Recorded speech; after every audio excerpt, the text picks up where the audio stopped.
Donc, on va dire qu'apprendre à faire différemment, ça permet de s'offrir des nouveaux choix, des nouvelles possibilités. Toutefois, il y a le pilier numéro 3, c'est-à-dire que pour apprendre à faire différemment, il y a déjà en amont quelque chose que vous devez avoir, c'est une façon de vous comporter avec le monde, une façon d'être en relation avec le monde, une manière de communiquer avec le monde qui soit sur un mode intégratif, c'est-à-dire qui soit ouvert, qui soit en accueil de la différence de ce qui se passe à l'extérieur, qui soit intéressé, qui soit curieux du monde extérieur et qui vous permette de rentrer en relation avec des gens qui vont être différents, qui vont savoir faire des choses différentes, qui vont avoir des compétences différentes, en vous disant que cette richesse qu'ils détiennent, ces compétences qu'ils détiennent, ces capacités qu'ils ont, et ben, d'une certaine façon, vous aussi, vous pouvez les acquérir. Par un petit peu de travail, par un petit peu d'apprentissage, vous pouvez, vous aussi, à un moment donné, avec un certain temps, un certain entraînement, peut-être devenir comme eux, ou en tout cas faire des choses similaires. Donc, par exemple, je ne sais pas, vous vous dites, tiens, il y a quelqu'un qui fait des super gâteaux, qui fait des super plats cuisinés, et des fois, vous aimez manger ces plats et ces gâteaux quand c'est eux qui les font, puis un jour, vous vous dites, j'aimerais bien quand même pouvoir faire ça moi-même. Donc, vous allez prendre un livre de recettes, et vous allez vous ouvrir à cette nouvelle possibilité. Ou alors, vous allez voir ce cuisinier, ou en tout cas cette personne qui fabrique ces choses-là, et vous allez lui dire, ça m'intéresse que tu m'apprennes. D'accord ? Et donc, vous êtes ouvert à la différence.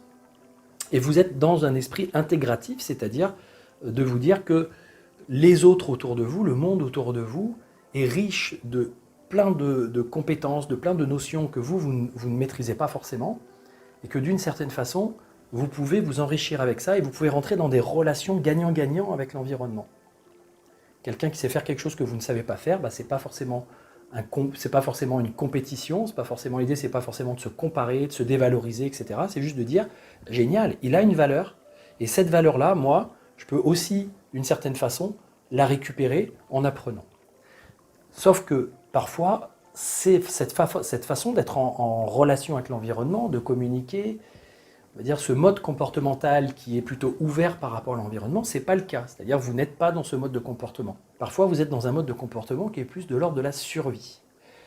Ce comportement de survie, il est, on pourrait dire, à l'intérieur de vous, relié à votre système nerveux reptilien et à votre système nerveux limbique, c'est-à-dire affectif, émotionnel, qui est aussi un peu en lien avec le relationnel, mais parfois sur du système limbique paléolimbique, c'est-à-dire le plus ancien du système limbique qui ramène à des modes de fonctionnement un peu grégaires par rapport à l'environnement.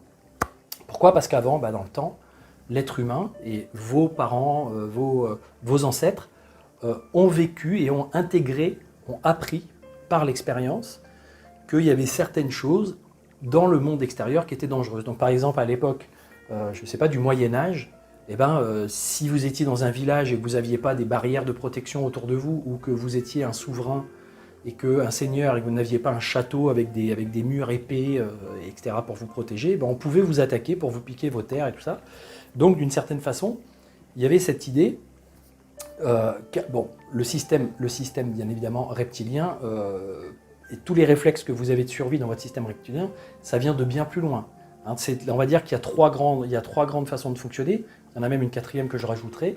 La première, c'est l'idée que face à un danger potentiel, quand vous êtes en insécurité, pour sauver votre vie, vous allez avoir un premier réflexe, c'est de fuir. Donc sur un plan physiologique, vous allez avoir toute votre dynamique physiologique qui va changer pour fuir le danger.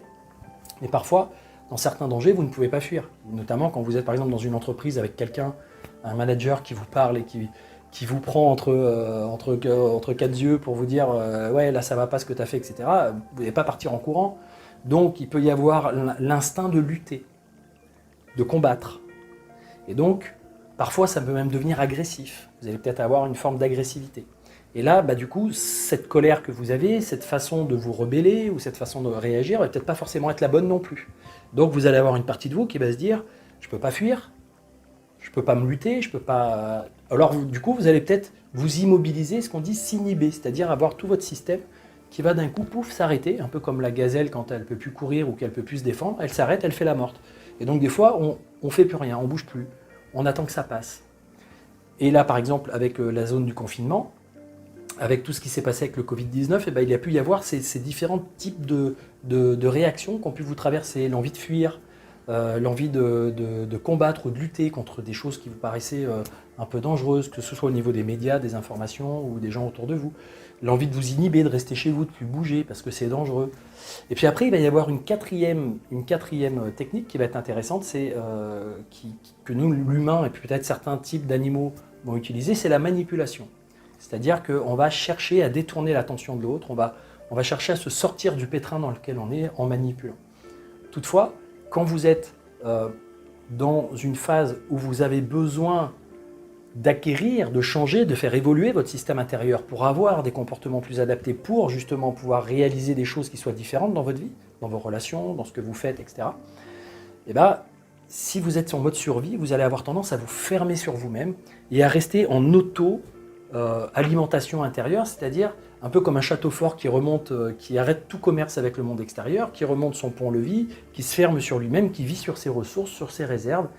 Il y a des fois, on ne se rend pas compte qu'on se ferme à la différence, on se ferme à des potentialités, à des possibilités à l'extérieur, parce que on commence à être de plus en plus dans un système de peur. Ce qu'on appelle nos amygdales limbiques, là, qui sont à l'intérieur du cerveau, qui sont un peu ces donneurs d'alerte, hein, ces deux glandes qui sont très vigilantes, qui regardent autour de vous. Des fois, elles sont très très actives, elles ont été un peu malmenées par la vie, et ça fait qu'on craint les autres, on est méfiant des autres. On est méfiant de la différence, on craint la différence, on se dit que telle personne, elle arrive, elle dit qu'elle veut m'aider, elle dit qu'elle a peut-être des connaissances, etc. Mais ça se trouve, peut-être elle veut m'avoir, elle veut peut-être me manipuler, etc. Donc, peut-être que vous avez autour de vous des gens qui vont avoir, ou peut-être des méthodes, des techniques qui vont vous être présentées, vous être proposées comme étant des solutions, mais que vous allez regarder avec méfiance en vous disant « ouais, mais c'est pas sûr, je sais pas ». Un peu renfermé sur vous-même dans un mode un petit peu de survie, alors que d'avoir une ouverture et qui vous permet d'avoir un rapport d'intéressement, c'est-à-dire de vous intéresser, d'être curieux, de voir ce qui se passe, de voir si ça vous convient ou pas, c'est-à-dire de tester, de vous intéresser et de voir, vous n'êtes pas obligé d'accueillir, vous n'êtes pas obligé de prendre pour argent comptant tout ce que les autres vous disent, même si vous apprenez à faire de la cuisine, c'est pas parce que la personne qui vous apprend à faire de la cuisine vous dit c'est comme ça, comme ça, comme ça, comme ça qu'il faut faire que vous êtes obligé à la fin vous, de faire exactement tout ce qu'il dit. Vous pouvez personnaliser les choses, vous pouvez ajuster les choses. C'est pareil dans tous les domaines, dans le domaine financier, dans le domaine relationnel, dans le domaine tout ça, vous n'êtes pas obligé d'appliquer les recettes des autres au point de vous perdre vous, c'est-à-dire d'avoir l'impression que vous n'êtes plus vous-même. Par contre, si de peur de ne plus être vous-même ou de peur que ça se dérange votre système, vous ne vous ouvrez pas au changement et à l'apprentissage, alors dans ce cas-là, vous ne changez rien. Il n'y a pas grand-chose qui change en vous. Et comme disait Einstein, la pire des folies, d'une certaine façon, c'est d'attendre qu'il y ait des choses qui changent sans changer les comportements.